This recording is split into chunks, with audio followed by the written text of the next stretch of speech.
guys, welcome back and this is the surprise for you people. आज से हम start करने वाले हैं अपनी जोरों शोरों से प्री बोर्ड्स और बोर्ड्स की तैयारी, starting with business studies chapter 1 and chapter 2 15 most important questions. और अगर तुमने ये कर लिए तो चैप्टर 1 और चैप्टर 2 से ऐसी टाइप के क्वेश्चंस आते हैं, ये हर साल बोर्ड्स में रिपीट होते हैं। एंड मैंने बोर्ड ले लिया है तो अब हमारी वीडियोस रेगुलरली भी आएंगी, क्योंकि बोर्ड में पढ़ाना इज क्वाइट इजी दैन वो सिंपल चॉक डस्टर वाले बोर्ड से। सो चलो जल्दी से आज हम क्वेश्चन सॉल्व करते हैं of chapter number 1 nature and significance of management and chapter number 2 principles of management के most important previous year question. So let's start with the first question. ठीक है, identify the reason which makes management important in the light of fact that is it generally seen that individuals in an organisation resist change, as a change often means moving from a familiar, secure environment into a newer and a more challenging one. अगर तुमने मुझसे पढ़ा है तो तुम्हें याद होगा कि जब मैं तुम्हें मैनेजमेंट पढ़ा रही थी तो मैंने तुम्हें बताया था कि हमारा जो बिजनेस एनवायरनमेंट होता है वो काफ़ी ज़्यादा डायनेमिक इन नेचर होता है। ठीक है, वहाँ पे क्या होता है कि जब फ्रीक्वेंट चेंजेस आते हैं हमारे एनवायरनमेंट में, तो वहाँ पे क्या होता है, जो हमारे एम्प्लॉयज होते हैं ऑर्गेनाइजेशन में वो चेंज रेजिस्ट करते हैं कि हम बार बार इस चेंज के अकॉर्डिंग बदलेंगे नहीं। और क्योंकि बिजनेस एनवायरनमेंट डायनेमिक है तो रेगुलरली चेंजेस होते रहते हैं। ठीक है, और बेसिकली क्या होता है कि familiar secure environment into a newer and more challenging one. हमेशा एनवायरनमेंट चेंज होता है तो बिजनेस और ऑर्गेनाइजेशन भी चेंज होते हैं। सो यहाँ पे ये तुम्हारा कौन सा फीचर है, management helps in achieving group goals, management creates a dynamic organisation. Group goals तो हो ही नहीं है, क्योंकि यहाँ पे कहीं पे भी अचीवमेंट ऑफ गोल्स की बात नहीं हो रही है, जहाँ पे हर एक इंडिविजुअल मिलकर काम करता है उसकी बात नहीं हो रही है।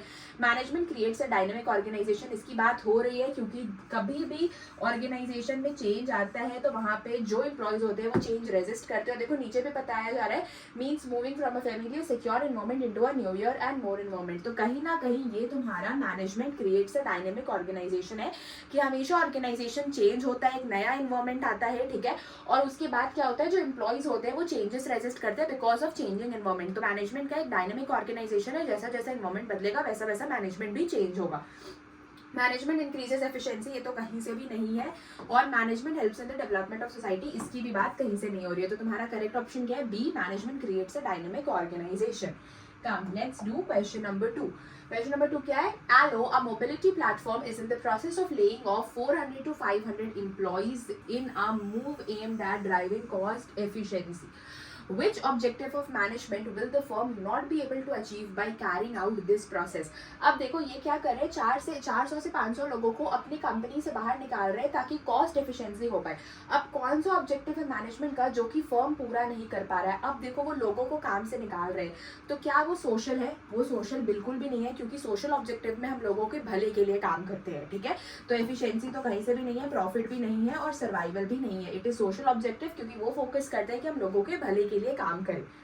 चलो number 4, management helps in providing good quality products and services, creating employment opportunities, adopting new technology. Management क्या करती है, good quality products and services बनाती है, employment opportunities देती है और adopt करती है new technology को for the greater good of the people and leads the path towards growth and development. The highlights the following point of importance of management. ठीक है, मैनेजमेंट क्या क्या कर रही है, good quality products बना रही है, services बना रही है, employment opportunities दे रही है और new technology को भी adopt कर रही है for the greater good of the people and leads the path towards the growth and development. This highlights the following point of importance of management. Management helps in achieving group goals, ये तो कहीं से भी नहीं है। Management creates a dynamic organization, ये भी नहीं है। Management helps in the development of society, बिल्कुल सही, क्योंकि यहाँ पे development of society की बात हो रही है। For the greater good of the people leads in the path towards the growth and development. ये लाइन पढ़ के ये क्लियर हो जाना चाहिए कि यहाँ पे मैनेजमेंट की ग्रोथ एंड डेवलपमेंट की बात हो रही है। That is management helps in the development of society, वो सोसाइटी के डेवलपमेंट के लिए काम करती है। So this is the correct option. ठीक है, चलो next question number 4। Neeraj is the director of Tulip Public School having 2000 students. Neeraj के पास 2000 स्टूडेंट्स हैं। There are 2 headmasters, one for the senior classes and another for the junior classes. 50 teachers are under the supervision of senior headmaster and 60 teachers under the supervision of junior headmaster.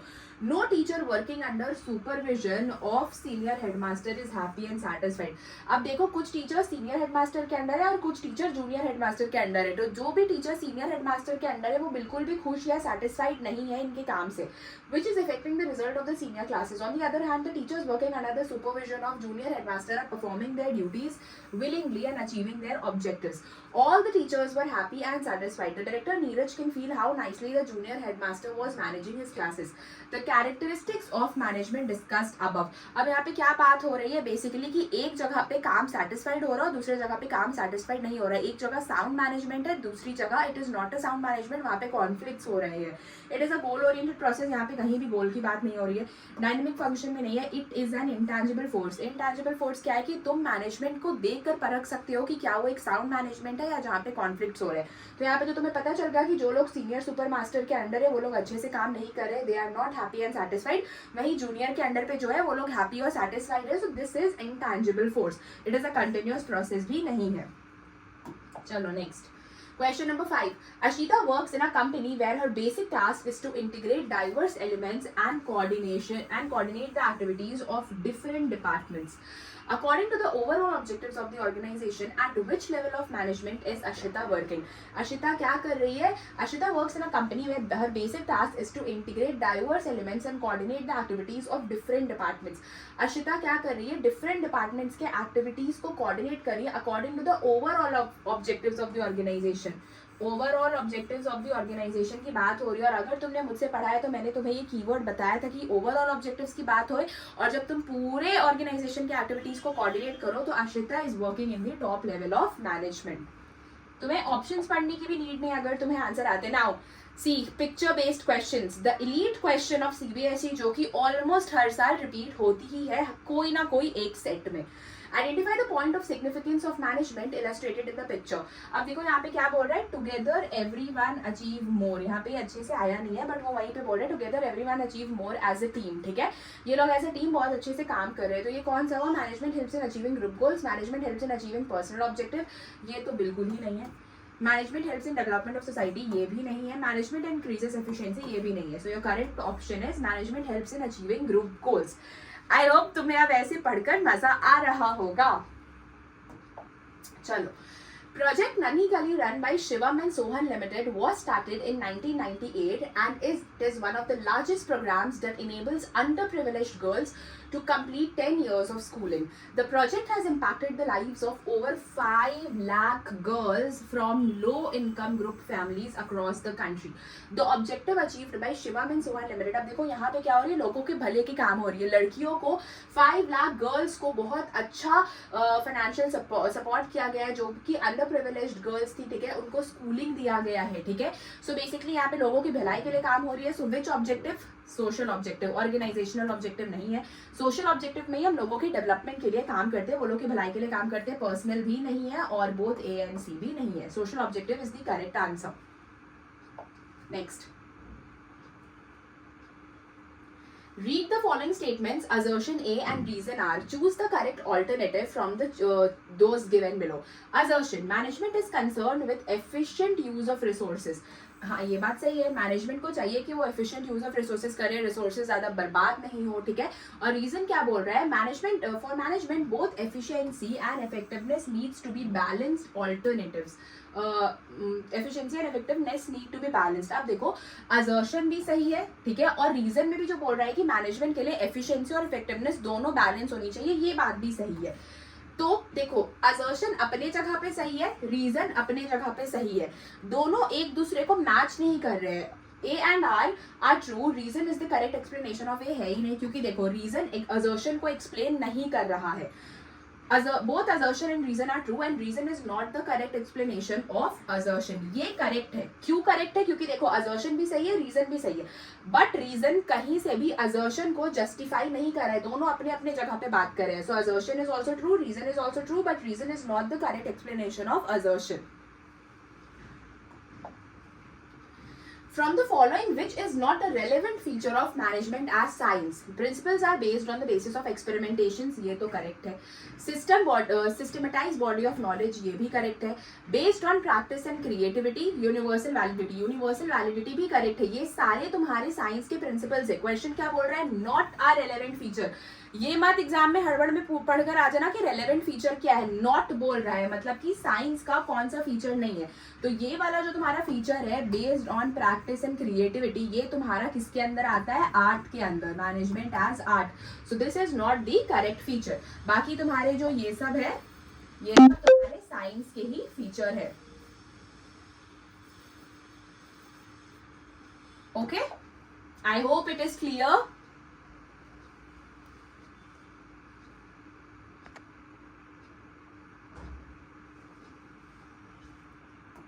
Next, dash refers to doing the task correctly and with minimum cost. minimum cost में कौन सा feature तुम्हारा काम करने में बिल्कुल सही से हेल्प करता है? इफेक्टिवनेस तो नहीं.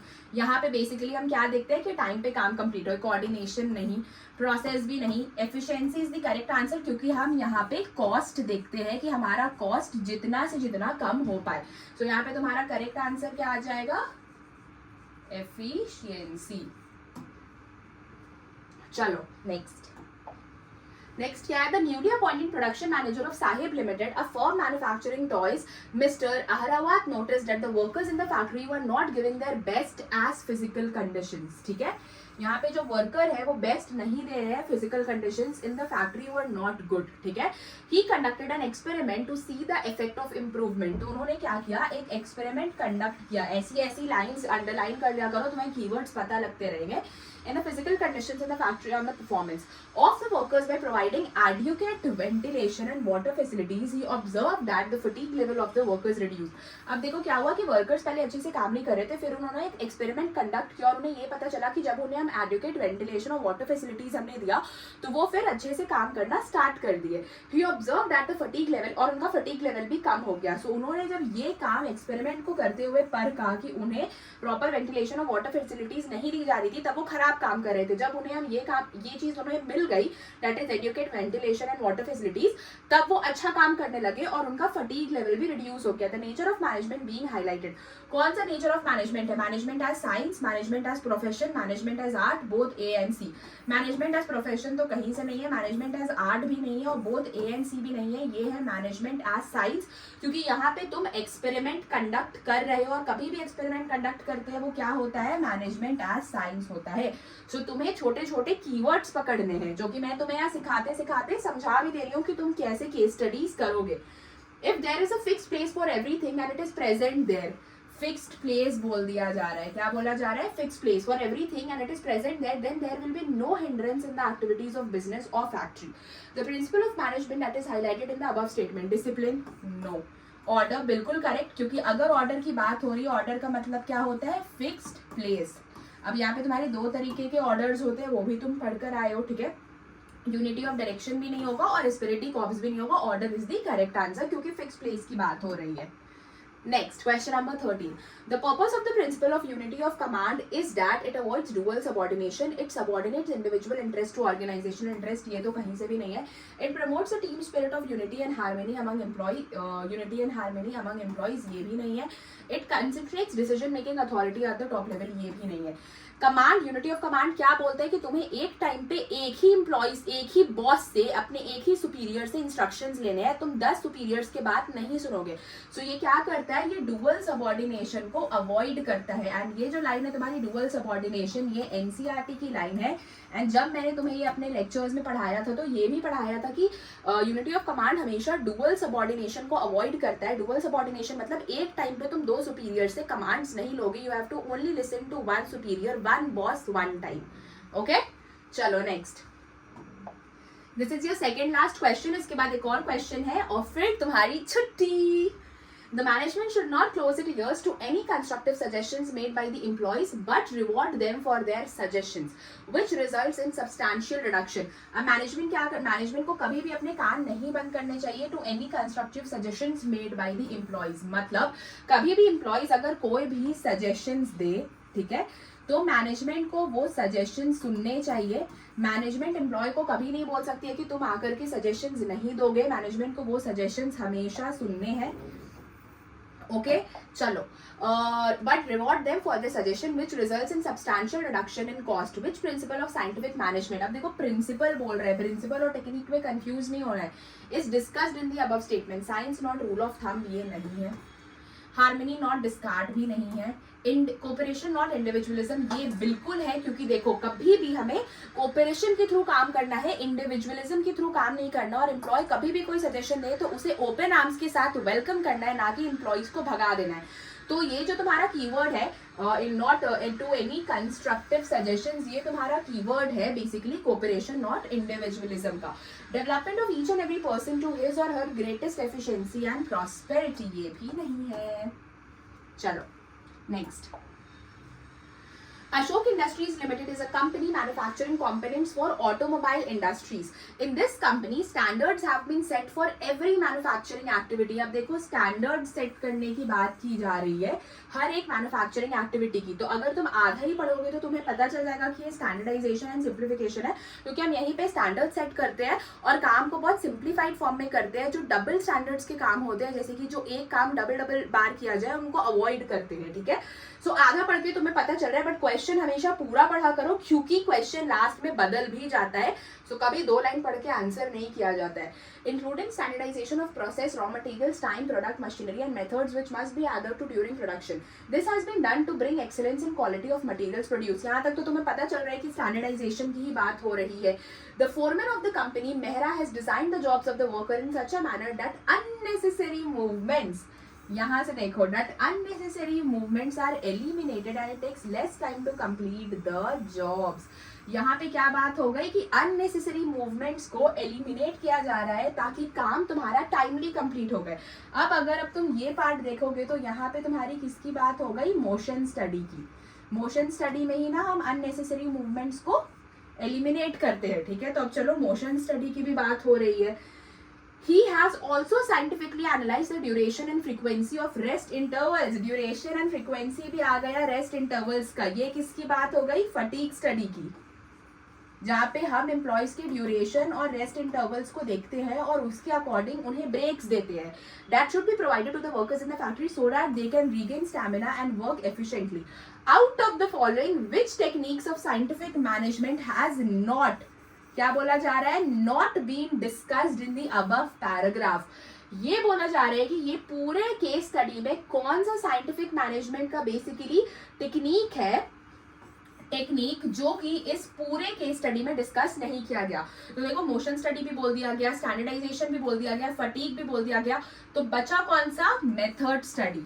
मेथड स्टडी डिस्कस किया ही नहीं गया, मतलब your correct answer is method study. What is your correct answer? Your correct answer is method study। तो तुम्हें हमेशा ये याद रखना है कि तुम पूरा क्वेश्चन पढ़ोगे और पूरा क्वेश्चन पढ़ने के, एक सेकेंड, तो तुम्हें हमेशा ये याद रखना है कि तुम पूरा क्वेश्चन पढ़ोगे और पूरा क्वेश्चन पढ़ने के बाद ही आंसर दोगे। एक बहुत जीता जाता एग्जाम्पल है कि हम एग्जाम में हड़बड़ की वजह से सिर्फ 2-3 लाइन ही आंसर करते हैं, एंड आंसर करने के बाद हम उनका बेसिकली 2-3 लाइन पढ़ के ही टिक लगाकर आ जाते हैं, बट देखो लास्ट में कैसे लाइंस बदल दी जाती है। So you have to read the entire question and that's all for today's class. मुझे बताना कि तुम्हें कमेंट सेक्शन में आज का ये वीडियो कैसा लगा, एंड तुम्हें अगर ऐसी और भी वीडियोस चाहिए, जैसे कि आज की इस वीडियो में हमने चैप्टर 1 और चैप्टर 2 के एमसीक्यूज कवर कर लिए। तुम्हारे प्री बोर्ड्स में इससे बाहर आई गारंटी कुछ भी नहीं आएगा, क्वेश्चन इसी टाइप के आते हैं, बस थोड़े बहुत नाम चेंज कर दिए जाएंगे, केस स्टडी में पैटर्न्स बदल दिए जाएंगे, बट टॉपिक्स यही होंगे। अब कल हम पढ़ने वाले हैं चैप्टर 3 और चैप्टर 4 के MCQs, and back to back मैं 1 शॉट वीडियो भी डाल दूंगी इस बोर्ड के साथ, क्योंकि इस बोर्ड में पढ़ने में सचमुच मजा आता है यार। And thank you so much, everything could be possible just because of you guys. So keep showering your love and I will help you till your boards. So this is pre board series. जल्दी जल्दी MCQs cover करो, क्योंकि marks तो कहीं ना कहीं MCQ पे ही चले जाते हैं, क्योंकि एक एमसीक्यू गलत 1 मार्क्स गए। अगर तुम्हें मेरी वीडियो अच्छी लगी, if you feel like that I am helping you till the end of my effort, like I am putting all of my efforts जितना मुझसे हो सकता है, तो बस कमेंट बॉक्स में एक हाथ डाल देना एंड वीडियो को लाइक कर देना। मेरे चैनल को सब्सक्राइब करना मत भूलना, क्योंकि अब बोर्ड्स तक तो ऐसी वीडियोस आती रहेंगी। चलो बाय।